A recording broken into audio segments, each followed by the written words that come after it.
Já teve a sensação de que ninguém acredita em você? Que não importa o que tente, você jamais irá suprir as expectativas dos outros? Que estarão sempre te julgando, ainda que se esforce até além do próprio limite? Ou Summer Ranking é uma história de capa e espada que fala sobre capacitismo, sonhos e uma história de um pequeno príncipe que deseja seguir seu sonho de se tornar o maior rei de todos. Quer saber o que esperar dessa história?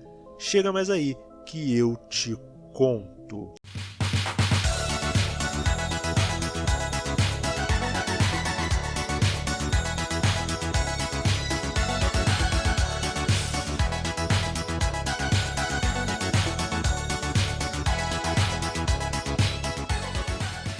Olá pessoas, aqui mais uma vez é o Nash e sem enrolar muito, nossa história segue Bode, o primeiro príncipe de um certo reinado. As pessoas daquele reino não acreditam na capacidade do garoto de governar, já que Bode é surdo, não fala e é muito frágil. Então o garoto se encontra com Cage, o último sobrevivente do Clã das Sombras, um grupo de assassinos que serviam a um outro reinado.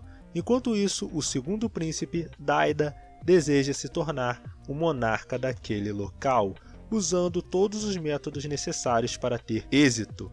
Em meio a tudo isso, existe um ranking de reis, onde os reis mais poderosos são classificados. A primeira coisa que me chamou a atenção nessa história foi o fato de que nosso protagonista é surdo-mudo. É muito raro vermos deficientes físicos em animes e mangás, exceto se for aquele clichê do Shiryu se cegando pela 200ª vez para ficar mais forte. Aqui temos uma realidade dura para o pequeno príncipe. As pessoas ao seu redor o hostilizam por suas aspas deficiências, o taxando de fraco e incapaz.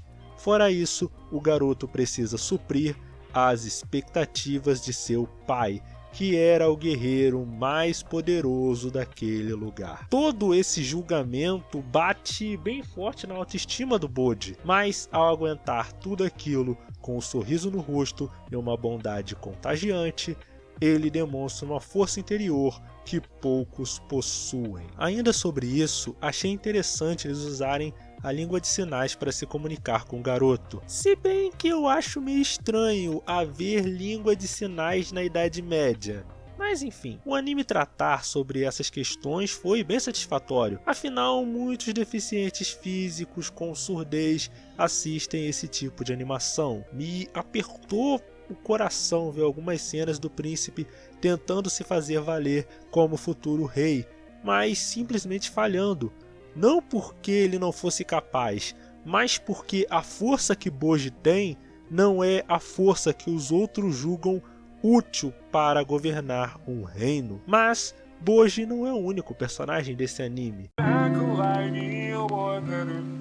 Acho bem legal também como o segundo episódio gasta um bom tempo apresentando o Kage, seu passado e o motivo dele ter se tornado uma pessoa endurecida e cínica, dele se encontrando com o primeiro príncipe e enxergando nele as qualidades que os outros ao seu redor não viam ou fingiam não ver. Aliás, o modo como esse anime trabalha seus personagens é outro ponto bem positivo, fazendo os twists que me pegaram de surpresa, em especial com a segunda esposa do rei, que é a mãe do Daida. Aquilo foi bem legal com relação a ela. Uma outra coisa que também me chamou a atenção é o estilo desse anime. Quer dizer, ele não tem aquele estilão de anime de 2010 e tal, com aqueles olhos grandes e aquele formato de rosto menorzinho e tal. De fato, os personagens têm aqui de grande são os narizes. Cara, parece a família da Pakodô dessa rapaziada aí. As cenas têm uma fluidez muito boa, e olha que eu nem costumo reparar tanto nessa questão de animação. Inclusive com uma cena curta de combate que é bem animada ao meu ver. É como eu sempre digo,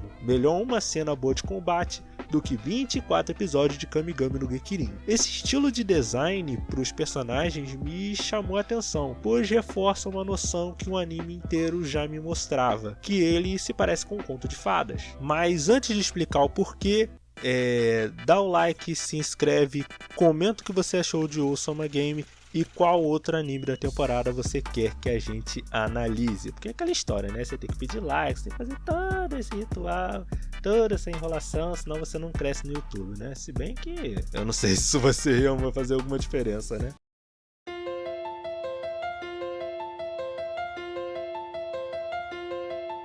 Conto de fada. Se você já foi criança nos últimos 200 anos, com toda certeza conhece essas histórias, seja através dos antigos desenhos da Disney, seja através dos live actions recentes, ou até mesmo Shrek deu a louca na Chapeuzinho Vermelho. Acho bem interessante como essas histórias continuam sendo contadas e ganhando novas roupagens em nossa cultura. Se bem que não é porque a roupa é nova que ela é boa, né? Mas enfim. I have a question. Obrigado. Eu sempre achei que faltava algo nessas histórias no estilo Disney. Aquele que as histórias originais tinham, sabe? Os contos dos irmãos Grimm. Porque, não se engane, os contos originais eram bem mais pesados que as suas versões da ratazana do short vermelho. Na real, ela faz isso com diversas histórias. Sabe a história do Hércules?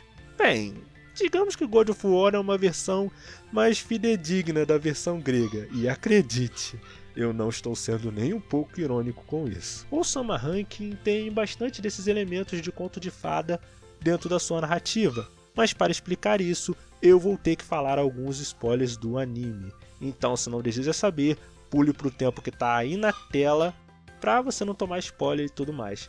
Para todos os outros que estão aqui, prosseguimos. No início do anime é estabelecido que o rei tinha se casado de novo. Nesse começo temos o velho tropo da madrasta má.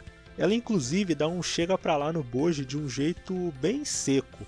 Essa rejeição que todos à volta do garoto fazem com o Boji é uma ferramenta poderosa de empatia, pra gente ter empatia pelo personagem. Isso quando bem empregado, é claro. Porém, temos um plot twist. Após Boji perder, com muitas aspas, a luta contra o Daida, ele fica bem machucado e uma pessoa vai até o quarto dele para curá-lo. Mais tarde descobrimos que essa pessoa é a rainha Healing. Sim, ela cura e se chama Healing. Trocadilho brabo, hein, autor? Tá mais afiado que a espada do Zaraki. Prosseguindo, temos todo um flashback da Healing em seus primeiros anos como rainha, conhecendo seu enteado. E o Boji, de início, não dá muita atenção para ela, até que ela cura uma cobra que havia mordido o primeiro príncipe. Numa cena que constrói ela, Boji, e ainda serve para a cobra que ajuda o Boji a encontrar o Kage. Rapaz, é impressionante o tanto que esse anime consegue fazer em 4 episódios. Prosseguindo, né? O segundo elemento de conto de fadas que existe nessa história é o espelho mágico que o Daida, o segundo príncipe, usa para se aconselhar. Algo que lembra bastante o espelho que a Rainha Má usa no conto da Branca de Neve, que o influencia a tomar as mais controversas decisões. Um outro elemento que reforça esse ar de conto de fadas, mas a versão original lá dos irmãos Grimm, é toda a atmosfera meio lúdica que o anime tem e que contrasta com cenas mostrando o quão brutal a sociedade pode ser com quem ela decide rejeitar, dando até um sentimento de revolta na audiência.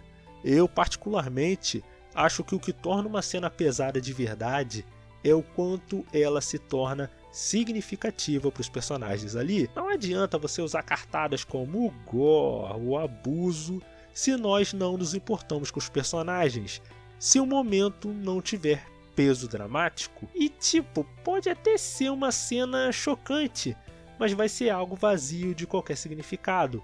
Porém, quando essa cena tem um significado forte, você fica realmente pasmo, mesmo que sejam apenas borrões pretos com 2 olhos morrendo na sua frente. Sabe por quê? Porque não é apenas um borrão preto, é uma mãe que morreu para salvar seu filho de uma perseguição.